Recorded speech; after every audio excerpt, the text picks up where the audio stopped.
안녕하세요. 오늘은 부자들의 자산관리 방법에 대해서 이야기해 보겠습니다. 구독과 좋아요 부탁드릴게요. 헤지펀드의 대가 레이 달리오는 투자에서 가장 먼저 해야 할 일은 미래를 예측할 수 없는 상황을 대비해 전략적 자산 배분이 가장 중요하다고 합니다. 지금 같은 시국에서 경제, 투자, 공부를 빼놓을 수 없습니다. 나의 자산 관리를 어떻게 해야 할지, 미래의 현명한 투자는 무엇일지 항상 묻곤 합니다. 부자들은 어떤 기준으로 자산 관리를 하는지, 과연 그들만의 리그에 해답은 무엇인지 제가 궁금했던 것들에 대해 돈의 속성 책과 함께 정리해 보았습니다. 현명한 투자자와 부자들에겐 분산과 자산 배분이 투자의 가장 중요한 원칙이라는 점을 알게 되었습니다. 하지만 사람들 대부분은 저 또한 마찬가지입니다. 그 돈 바구니 전체를 한 선반에 올려놓는 실수를 하곤 합니다. 즉, 자산의 대부분이 한 분야에 집중되어 있다는 이야기입니다. 투자에서 여러 주식을 나눠 구매하는 것은 바구니만 여러 개일 뿐 그것은 같은 선반에 올려져 있는 것과 같습니다. 그 선반이 쓰러진다면 바로 위험해질 수 있겠죠? 전통적인 투자에는 예금, 적금, 부동산, 주식, 채권, 현물 등이 있습니다. 이 중에서 한 시장 안에서만 투자하는 건 위험한 것입니다. 만약 부동산 투자를 아파트, 땅, 사무실 등에 나누어 나의 전 재산을 투자해 놓았다면 이건 분산 투자라고 할 수 없습니다. 부동산 선반이 무너진다면 아파트도 땅도 사무실 모두 같이 무너지게 될 테니까요. 좋은 포트폴리오란 투자자에게 있어서 평상심을 유지하게 해주는 것입니다. 평상심, 이것이 가장 중요한 투자의 원칙입니다. 즉, 마인드, 태도가 투자의 전부입니다. 포트폴리오 이론으로 노벨 경제학상을 받은 해리 마코위즈는 평상심을 유지하는 것이 투자 성공의 가장 중요한 요인이라고 말했습니다. 그 역시 채권과 주식을 50대 50으로 분산해 투자했다고 합니다. 김승호 회장님 또한 주식을 10개의 종목으로 분산해 놓고 채권, 예금, 부동산 등으로 자산을 나눠 놨다고 합니다. 달걀을 각 바구니에 담아 식탁 선반, 냉장고 선반 등 여러 곳으로 나눠 놓은 것입니다. 각 종목 안에서의 공부는 당연히 필수입니다. 그중 공격수로 내보내는 자산은 공격적으로 전투적 투자를 하고 수비수로 지키는 자산은 널리 분산시키는 방법을 택합니다.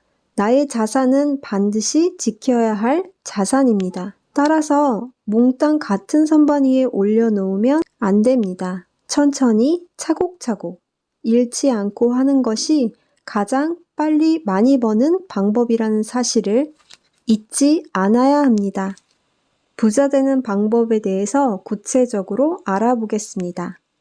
첫째는 내가 직접 창업을 하는 것입니다. 창업은 피를 짜고 뼈를 깎는 고통으로 그것을 참을 수 있는 용기로 모든 것을 죽기 살기로 해야 겨우 성공할 수 있습니다. 모두들 공감하실 거예요. 둘째는 남의 성공에 올라타는 것입니다. 바로 이기는 편을 내 편으로 만드는 것입니다. 선두의 말을 타고 가다 뒷말이 앞서간다면 재빨리 그 말로 바꿔 타면 되는 거예요. 아무도 말리지 않습니다. 너무 쉽고 좋습니다. 이 방법은 내가 직접 창업을 하는 방법보다 더 안전합니다. 훨씬 쉽고 간단하죠? 이 방법은 나이에 상관없이 시작할 수도 있고 직장을 다니면서도 충분히 할 수 있습니다. 그 대신 종목을 잘 골라야 합니다. 그것도 참 쉽습니다. 이미 한 분야에서 1등 기업으로 경영을 잘 하고 있는 회사들이 많이 있습니다. 그 회사의 가치를 수백만, 수천만 조각으로 나눠 그 조각 한 개를 주식이라 부르고 그 주식을 아무나 사고 팔 수 있도록 하고 있습니다. 나는 그것을 1년 내내 언제든 구매할 수 있습니다. 이런 회사의 주식을 구매해서 갖고 있다면 그 회사가 커질수록 주식의 가치가 올라가게 되고 해마다 혹은 분기마다 이익을 분배해서 나눠주기도 합니다. 이렇게 잘 나가는 기업, 능력이 좋은 경영자를 찾아 그 회사의 주식을 사서 모으는 일은 내가 직접 경영하는 것보다 훨씬 쉽고 빠릅니다. 내가 사업을 하는 것보다 너무너무 쉽고 이익도 상당하다는 이 큰 장점이 매력입니다. 하지만 나의 두려움이라는 가장 큰 적이 기다리고 있습니다.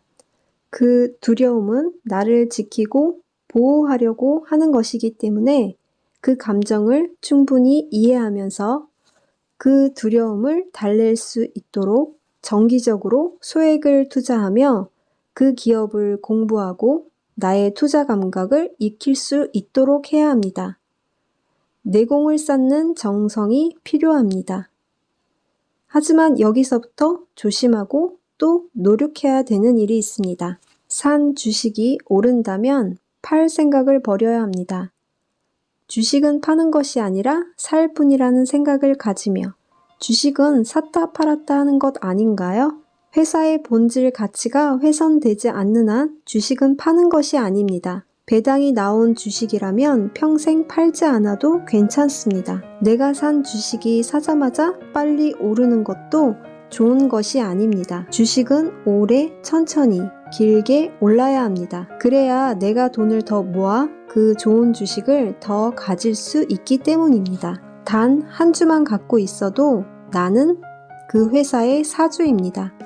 내가 그 회사의 창업주, 경영자라 생각하고 사주의 마음으로 회사를 공부하고 살펴야 합니다. 회사의 경영자처럼 그 회사의 연간 보고서, 사업 보고서, 재무제표를 읽고 이해하며 회사가 만드는 제품에 대한 소비자의 반응과 평가에 사장처럼 똑같이 귀를 기울이고 회사를 잘못 운영하는지를 살펴야 해요. 따라서 회사의 본질 가치가 훼손되지 않는 한 주식은 파는 것이 아닙니다. 그럼 제일 중요한 좋은 회사 쉽게 찾는 방법에 대해서 알아보겠습니다. 첫째, 자신이 가장 관심 있는 분야에서 제일 잘 나가는 회사를 찾습니다. 쉽게 생각해서 해당 업계에서 시가총액이 가장 큰 회사를 고르면 됩니다. 분야 1등이 제일 아주 중요합니다. 1등은 대체로 망하지 않으며 시장에 위기가 와도 오히려 업계를 장악하기도 하기 때문입니다. 그리고 가격 결정권도 갖고 있습니다. 따라서 업계 1등 기업을 골라 자기 형편에 맞게 매달 한 장씩 그 이상씩 주식을 구매합니다. 여기서 중요한 포인트가 있습니다. 구매한다는 자체가 제일 가장 중요합니다. 아무리 공부를 많이 한다 해도 좋은 지식을 가지고 있더라도 행동하지 않으면 공부한 것이 쓸모가 없습니다. 먼저 사고 천천히 공부하세요. 그 이유는 주식을 사놓지 않고 공부하는 것과 주식을 보유한 상태에서 공부하는 것은 완전히 다르게 됩니다. 사업을 바라보는 눈 자체가 달라집니다. 나의 시선이 달라짐을 느끼실 거예요. 사람은 관심이 있는 것만 보게 되어 있습니다. 일단 단 한 주라도 가지고 있으면 해당 기업 관련 뉴스나 업계 정보가 눈에 들어오게 되고 경제 용어가 저절로 이해가 됩니다. 그렇게 1년간 꾸준히 모으기 바랍니다. 저도 실천 중인데요. 주식이 떨어져도 괜찮다고 생각하세요? 사실 사면 처음에 꼭 떨어지는 신기한 일이 벌어지곤 합니다. 하지만 이렇게 떨어진다는 것은 다음에 싼 가격에 살 수 있는 것이고 올라가면 오르는 대로 좋은 거라 생각합니다. 걱정할 것은 오히려 너무 빨리 오르는 것이라고 합니다. 이후에 사는 가격이 비싸지기에 천천히 오르는 것이 가장 좋은 모양이 됩니다. 가장 빨리 부자 되는 방법은 천천히 부자가 되는 것입니다. 결과적으로 빨리 부자가 되려고 마음먹은 사람은 조급하기에 주변 다른 사람만 부자가 되게 도울 뿐입니다. 이렇게 5년, 10년 꾸준히 주식을 모으다 보면 점차 나도 사업가가 되어갈 것입니다. 그 회사의 주주총회도 가서 대표 직원의 사업 보고도 받고 회사의 로고가 박힌 수건도 하나 얻어옵니다. 제품 하나하나 팔릴 때마다 내 것이라는 마음으로 회사를 살펴봅니다. 그렇게 기업가 마음을 가진다면 업계 전체를 바라보는 눈이 생기게 되고 산업을 이해하게 되고 국가 경제 및 국가 간의 이해 충돌, 금융시장의 전체에 관심을 갖게 될 것입니다. 일찍 시작할수록 좋습니다. 만약 10대가 이렇게 산업을 보는 눈을 키워나가면서 직장 생활 중에도 끊임없이 투자를 이어간다면 40세 정도면 자본이 근로소득을 앞서는 날이 오게 될 것입니다. 동료들은 그때부터 힘들어지겠지만 그 사람은 경제적 자유를 얻는 부자가 되어 있을 거예요. 김승호 회장님께서 하신 말씀이 있습니다. 하나 안타까운 것이 젊은 시절 나에게 이렇게 이야기해주는 사람이 있었더라면 얼마나 좋았을까 하고 지금 되돌아보면 아찔하다고 합니다. 저도 꾸준히 실천해서 부자의 반열에 꼭 동참할게요. 그리고 감사하다고 인사드리러 꼭 찾아뵐게요. 감사합니다. 오늘 하루도 행복하세요. 도움이 되셨다면 구독과 좋아요 부탁드릴게요.